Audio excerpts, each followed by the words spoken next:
Olá pessoal, então chegamos à lista número 5, referente à aula de Introdução aos Sistemas Dedutivos. Nesta aula foi apresentado aos estudantes, aos alunos da disciplina de Lógica Matemática, um sistema axiomático, um sistema dedutivo na forma de um sistema axiomático. Os sistemas axiomáticos, eles, como o próprio nome já diz, ele é composto de um conjunto de axiomas, que são verdades básicas, as quais não precisamos demonstrá-las, e alguma regra de inferência. Nesse caso, na nossa lista de exercícios, nós também iremos utilizar um sistema axiomático, da mesma forma que nós fizemos na sala de aula. Ok? Então, passemos então para a nossa lista. Temos aqui a nossa lista. Passar aqui para a primeira questão.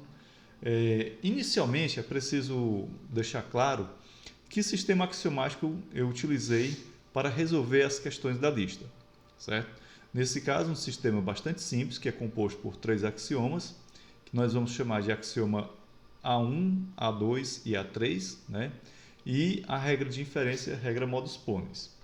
Então, na primeira questão, é solicitado o seguinte: sem usar o teorema da dedução, apresentar demonstrações para as seguintes fórmulas.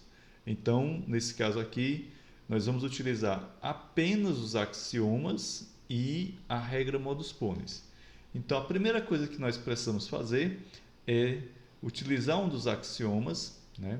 Uma dessas estruturas aqui. No caso, foi utilizado o axioma A2, certo? E, logo em seguida, o axioma A1. Bom, de posse dessas duas linhas, né? Então, dessas fórmulas colocadas utilizando os axiomas A1 e A2, nós empregamos a regra modus ponens, obtemos esse resultado e observe que esse resultado é justamente a fórmula C, certo? Então, desta maneira, nós conseguimos demonstrar a validade, demonstrar essa fórmula C. O mesmo procedimento utilizamos na letra B com a fórmula W, né? Utilizando aqui o axioma A2, o axioma A1, e aí chegamos aqui no utilizar a regra modus ponens e assim obtivemos o resultado. Passemos agora para a segunda questão. A segunda questão, ela pede para que a gente repita o exercício anterior, porém, desta vez, utilizando o teorema da dedução. Nós iremos observar nessa resolução que o teorema da dedução é um recurso que auxilia, ou melhor, que diminui o trabalho, né, nesse tipo de demonstração, ok? Então, no caso aqui, utilizando o teorema da dedução, não há necessidade de nós empregarmos os axiomas. Então, observe o seguinte: com o teorema da dedução, nós iremos definir hipóteses, né? Observe que essas 3 hipóteses elas são justamente os antecedentes das condicionais que constituem essa nossa fórmula C, e em seguida, aplicando modus ponens, nós obtemos esses resultados, certo?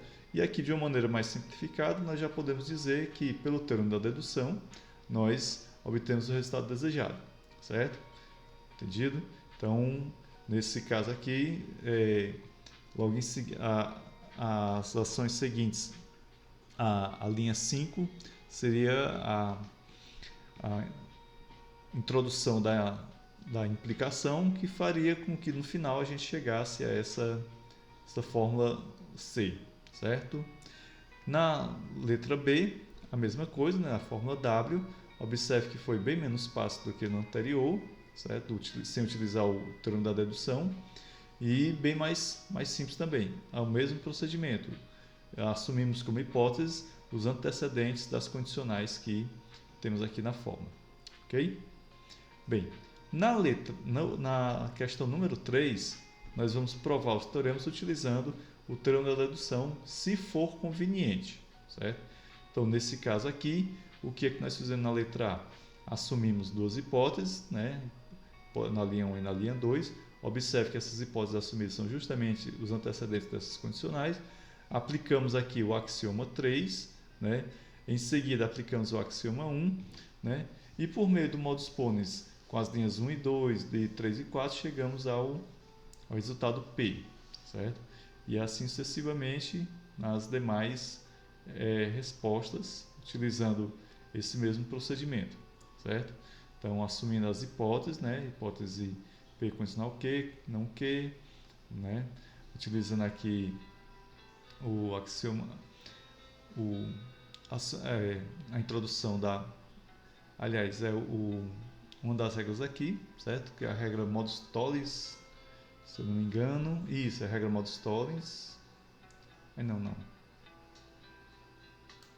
Aliás, desculpa. Na linha 3, a gente simplesmente utilizou aqui o que está na linha 1, né?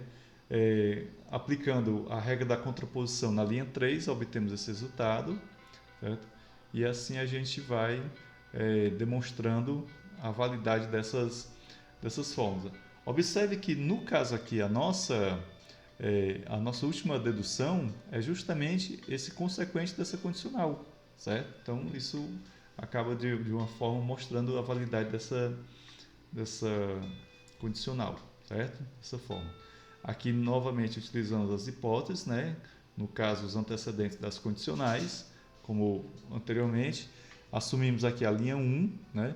E mais uma vez pela regra da contraposição, simplesmente aplicamos a contraposição na linha 3.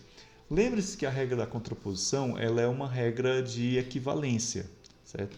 Então, como é uma equivalência, ela é uma via de mão dupla, certo? Então, mais uma vez aqui, observe que na linha 4 é justamente esse consequente dessa condicional, ok?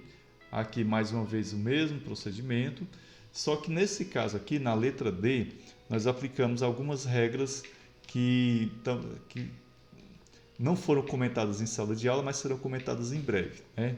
No caso aqui, na linha 1 aplicamos a eliminação da conjunção, na linha 3 novamente aplicamos a eliminação da conjunção, certo?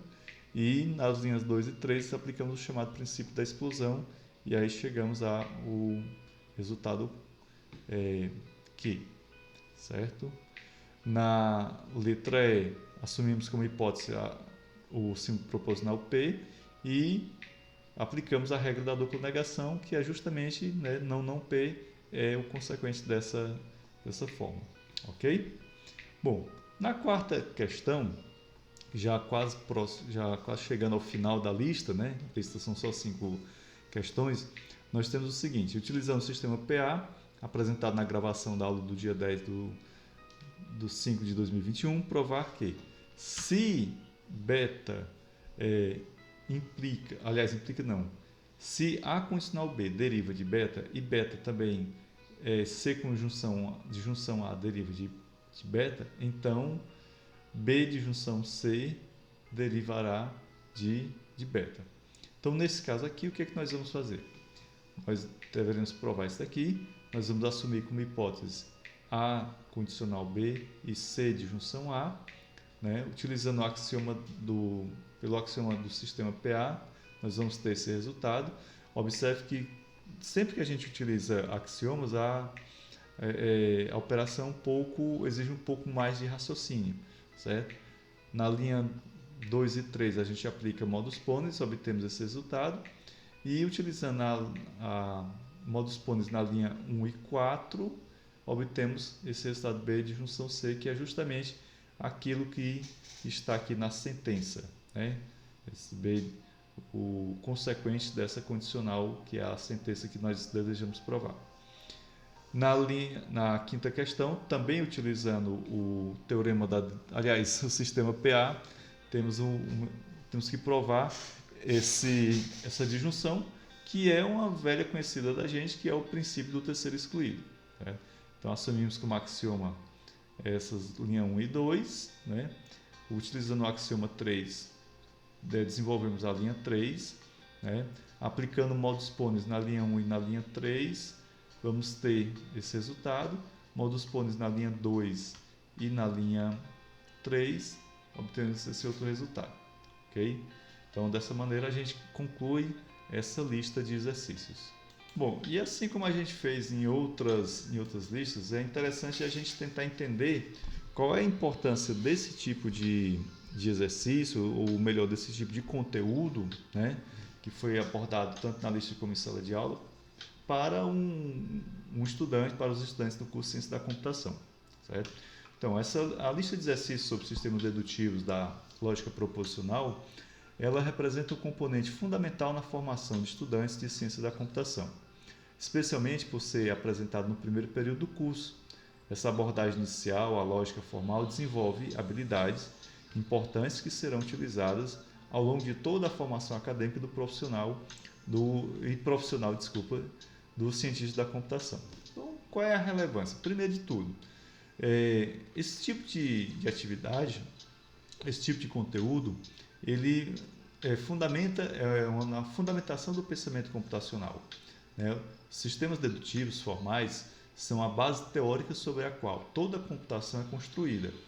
Quando o estudante aprende a manipular provas formais, está essencialmente aprendendo a, primeiro, construir argumentos precisos e rigorosos, segundo, desenvolver raciocínio sequencial e estruturado, e terceiro, compreender a importância da correção formal em sistemas computacionais. Então a gente viu que os sistemas axiomáticos são bastante complexos, mas tem todo esse contexto de benefícios, né, de habilidades que ele desenvolve no estudante. Então, quais seriam as aplicações práticas para isso, né? O conhecimento de sistemas dedutivos tem aplicações diretas em diversas áreas da computação. Por exemplo, verificação formal de programas, desenvolvimento de compiladores, projetos de circuitos digitais, sistemas de inteligência artificial, linguagem de programação lógica como o Prolog e o desenvolvimento de sistemas críticos de segurança. E que habilidades podem ser desenvolvidas por meio desse tipo de conteúdo? Primeiro, pensamento analítico, né? Então, que seria o quê? A capacidade de decompor problemas complexos, a análise sistemática de hipóteses e conclusões, a identificação de padrões e estruturas lógicas. Outra competência interessante é a abstração, a capacidade de abstração, que consiste na manipulação de símbolos e conceitos abstratos, compreensão de sistemas formais, capacidade de generalização. E também uma habilidade interessante é relacionada ao rigor metodológico, que consiste em precisão na expressão de ideias, a atenção aos detalhes e o desenvolvimento de provas passo a passo. Bom, que outras conexões esse tipo de conteúdo, né, tem com outras disciplinas? Que conexões elas têm com outras disciplinas? O conhecimento adquirido através desses exercícios serve como base para, por exemplo, teoria da computação, isto é, compreensão de autômatos e linguagens formais, estruturas de dados, análise e correção de algoritmos, engenharia de software, especificação formal de requisitos, banco de dados, álgebra relacional e lógica de consultas, inteligência artificial, sistemas especialistas e representação do conhecimento. E qual seria o impacto na formação profissional do estudante esse tipo de conhecimento? A exposição precoce a sistemas dedutivos formais contribui para formar profissionais mais rigorosos em suas análises e desenvolvimento de soluções, capazes de construir argumentações sólidas e bem fundamentadas, aptos a trabalhar com sistemas complexos que exigem precisão lógica, e mais, preparados para aprender novas tecnologias e paradigmas. E que considerações pedagógicas a gente poderia trazer? A estrutura progressiva dessa lista, começando com demonstrações básicas e avançando para teoremas mais complexos, permite aos estudantes, primeiro, construir gradualmente sua compreensão dos conceitos, desenvolver confiança na manipulação de sistemas formais e perceber a evolução de seu próprio raciocínio lógico. E, por fim, apreciar a elegância e o poder dos modelos formais. Portanto, os exercícios de sistemas dedutivos, embora possam parecer abstratos inicialmente, são fundamentais para desenvolver o tipo de pensamento sistemático e rigoroso necessário na ciência da computação. Eles não apenas estabelecem bases sólidas para o aprendizado futuro, mas também cultivam habilidades essenciais para a resolução de problemas complexos que os estudantes encontrarão em suas carreiras profissionais. E assim a gente encerra mais uma resolução. Até a próxima!